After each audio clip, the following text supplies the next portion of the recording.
You created quite the buzz recently when you in an interview said that SAS is fighting to survive. So what does the future look like for SAS? No, look, the future for SAS is good.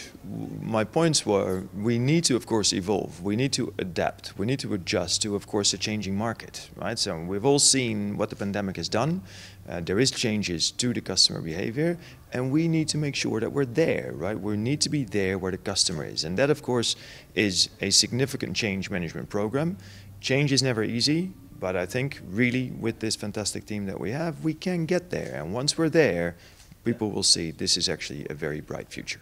So what would you say, what is the factor that either makes it or breaks it for you? SAS has to be competitive, right? When we are competitive, we can really start to grow again, and then you can, of course, be more relevant, right? And that's what we want to be, right? We want to be relevant for our travelers. Now, you've seen us adding capacity over the last few months, right? Things are going back, and that's very positive. Still a bit concerned about this winter, right? Let's see what happens with all the increases in COVID again and COVID curves going up. But right, once you're past that, hey, there we really need to be competitive. And when we can be, and we will be, then of course we can be even bigger and more relevant for both Arlanda, Sweden and Scandinavia. But you cannot make it yourself. From policymakers, what do you need from them? Yeah, enabling that, of course. All over Europe, and let me not single out anyone at the moment, but all over Europe now, governments, airports who are frequently owned by governments, increasing taxes, increasing, of course, now charges, left, right, center.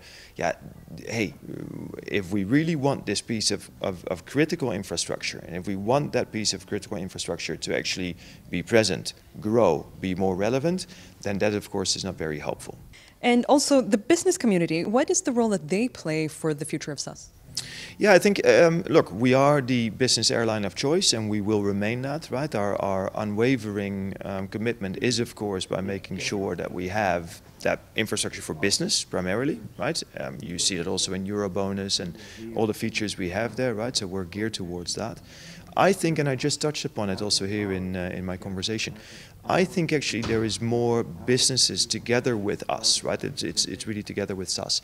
We can do in terms of sustainability.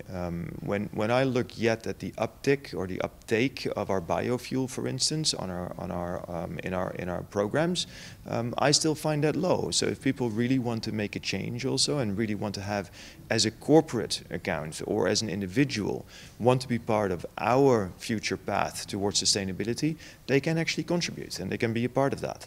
Let's make the entire community part of, and I think Andreas, right, he immediately sounded quite, I don't want to frame him here, right, but he sounded very optimistic and he sounded very open to it. I think as a community, if we're true believers in sustainability, if we want to drive it, then it can't just be, in a way, waiting for new technology. It can't be, in a way, OEMs or airlines or even airports or other people investing in it. My point was it has to be a customer change, a customer behavior change. And of course that starts with businesses, and it starts with businesses then also taking their responsibility. Again, biofuel I think is the right place to start.